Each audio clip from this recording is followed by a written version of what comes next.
business.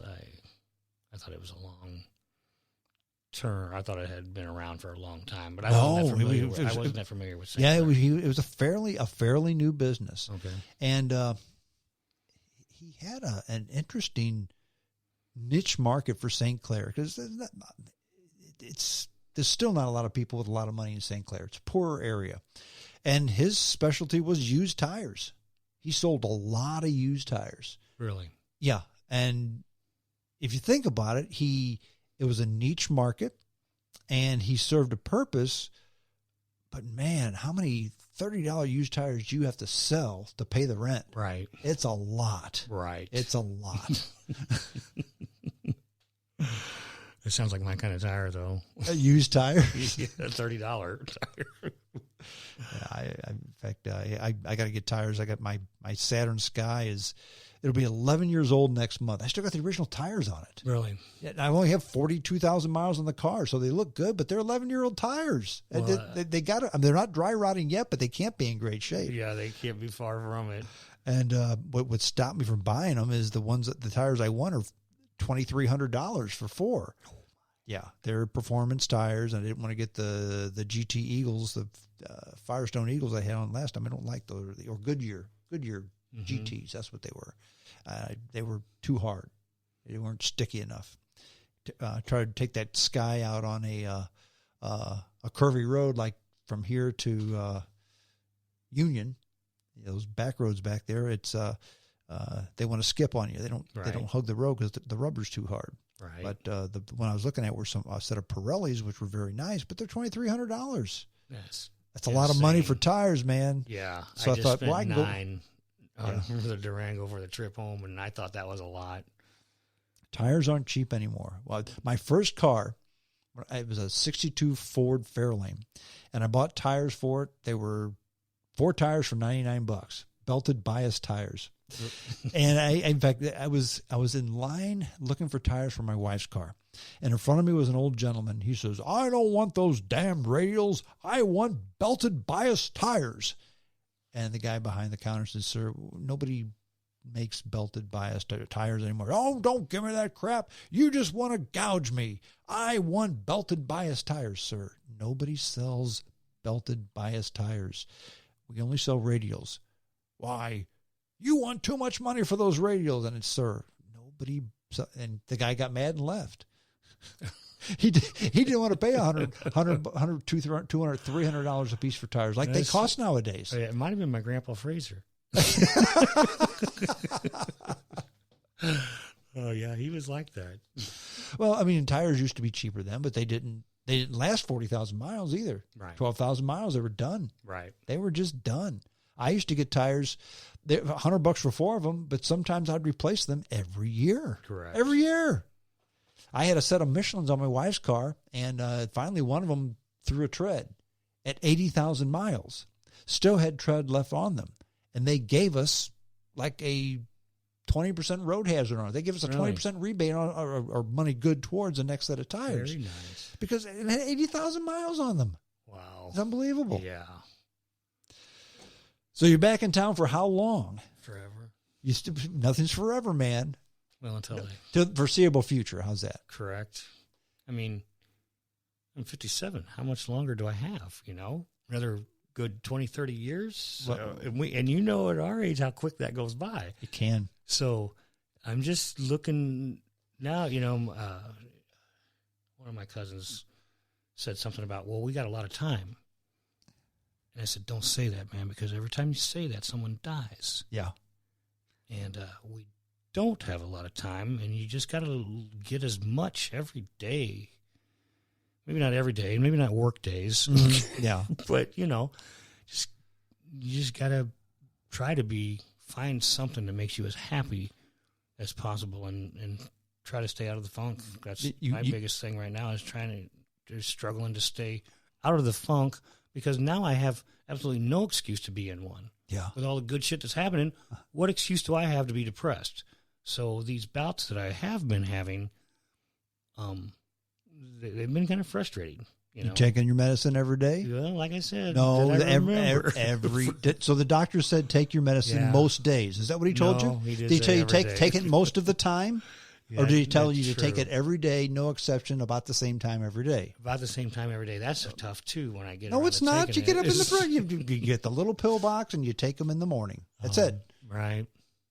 Working nights, though, sometimes my life gets turned upside down. Then you take them in the evening. Then you take them in the evening. Yeah. So I got an answer for you. You can't talk your way out of this thing, fucker. And it is just common sense stuff, too, I just I don't know. Sometimes when you're in the funk, too, you just oh, yeah, I'll do that later. I'll do that later. I'll get up and do that later. And then you make yourself a list. You go downstairs on my counter right now, you'll see a list with stuff scratched out. And you got to do that, man. And I tell you why that helps, because it's a sense of accomplishment. Correct. What did you do today? I don't know. Got up, scratched my balls, took a shit, and went to bed. Correct. No, here's what I did. All this stuff on my list, I scratched it off. That was an accomplishment. Right. If you do that, then you've done something today. And then that is very good. And to tell you the truth, I'm a big list person. So Jordan Peterson, clinical analyst. I don't know if you know who he is or not. You ever heard of Jordan Peterson? No. Okay. Well, he says if you want to do things better, if you're totally in a horrible place and you can't possibly see how you can make things better because you're absolutely at 0% now, get up in the morning and make your bed. That's an accomplishment. It is. Something I've never done. Then tomorrow, make your bed and clean your room. No, that I just did. Okay. I didn't make the bed. Well, you know what I mean. Exactly. The smallest thing could be the biggest accomplishment. Something that I did. All my life, I've been a horrible parker.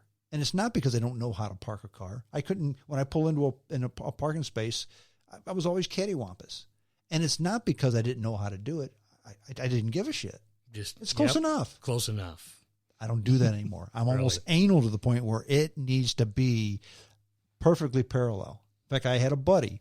I told him I was doing this, and he was criticizing me, and I took pictures. I had a tape measure, and I showed him the front tire to the yellow line, back tire to the yellow line, and it varied less than 1 inch. I said, there, don't give me any more shit. And he thought that was hilarious, but it was right. I now do that right every time. And probably nobody cares except for somebody who parked next to me. I thought, what the hell? This guy doesn't know how to park. Now I can't open my back door, but now he can. Right. Make it a little bit better. A little bit better. Now back to whether you should do the test or not. Yeah. I say yes because you're not adopted. Mm-hmm. If you are adopted, then I say I'm staying out of it. What if I find out that I'm adopted? You got your own decisions to make. Well, if I find out that I am adopted, you know what I'm going to do, don't you? What's that? I'm moving to Butte, Montana. Well, to tell you the truth, you find out if you were, some of your close relatives that would have to take the test. Yeah, and nobody has told me don't do it. My wife didn't say, don't take that test, and the kids shouldn't be taking that test too. Right. None of that happened. So because that kind of stuff does happen. Well, sure it does. And actually, my DNA turned out a much bigger scandal than just an illegitimate child, and which might be better for another podcast because it's a whole story within itself. But the man that my relatives grew up believing was their grandfather was only a 10% match with me, and that's not enough to be a grandfather. So Grandma was doing the nasty with somebody other than her husband. That's what we're thinking. Well, now that's impossible because a brother fucker. Damn. That stuff happened people say, well, that's just stuff happens nowadays because all these damn people. No, it always happened. Always happened. It's just that there wasn't Facebook back then. These people there wasn't Facebook. These people did the same things. Yeah, they did. Or worse. And I don't know anybody that's done brothers. Now you do. I do now. Yeah, well, I don't know them. They're all, like I said, they're all dead. So yeah. It doesn't really. I don't really give two shits. Yeah, it all happened 100 years ago. It's ancient. It's exactly right. It's ancient history, and you can't do anything about the past. What's the old saying? You can't do anything about the past or the present. You can only do something about the future. Correct. And actually, you can do something about the present. I guess you can. You don't know what the future is going to hold. Let's say that. Correct. But you know you have control over the present. And the past or other people. I mean, I don't have control. I mean, even if you don't. Yeah. Nobody has control over other people. You just don't. And that's what it would take here is control over other people. So, I mean, I'm just reading the numbers, and I'm on the DNA test and trying to figure out, because I'm not sure. Mm-hmm. Because one cousin turned out high, and her cousin turned out exactly the way she was supposed to be, at 3%. So I'm very confused now as to, because a while ago before we started, I told you the two cousins were 7 and 9%, which was a little high. Mm. But then their first cousins, who should have also been 7 and 9% or somewhere in there, they were 3%, exactly the way they should have been. Mm-hmm. And they have the same grandfather. So I am actually totally confused by all of this.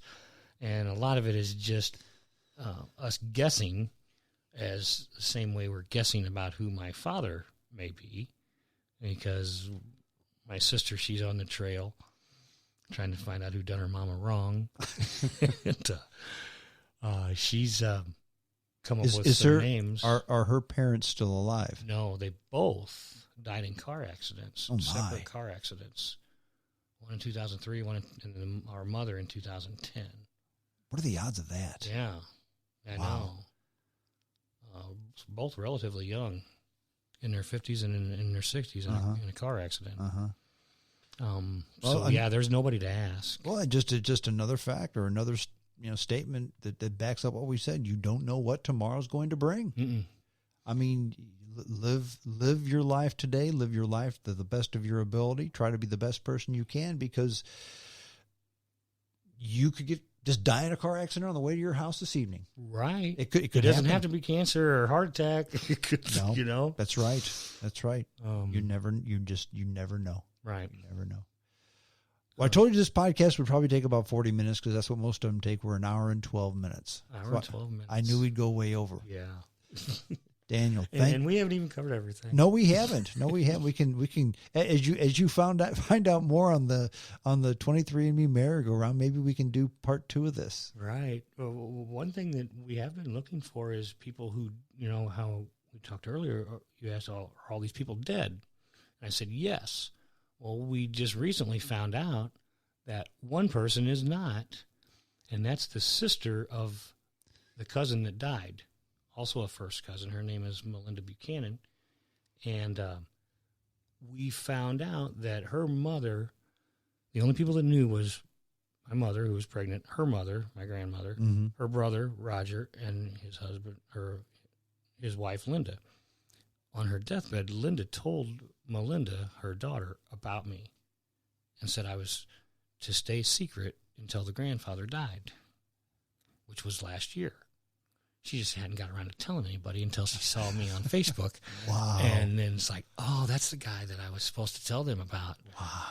And, she knew for like 11 years and never told a soul. And another thing is family secrets, too.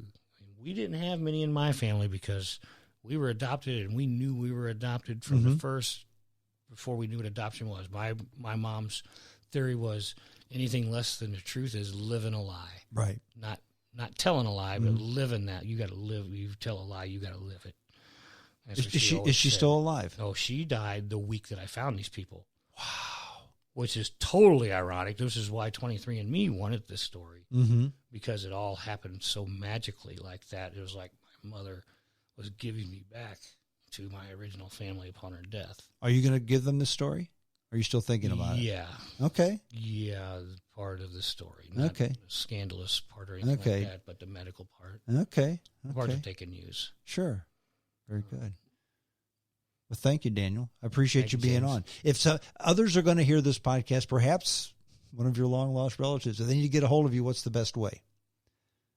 Facebook? Email? Facebook, Daniel Daugherty. And then you'll know it's me because I recently added the name of Runyon to my Facebook page. Okay. But otherwise, it's Dan Daugherty 1961 at Gmail. Okay. And, that's the best way. I love hearing people's adoption stories and what they know about it, especially if they're around our age, because you're not supposed to know much, right? If you're about our age with a closed adoption, it was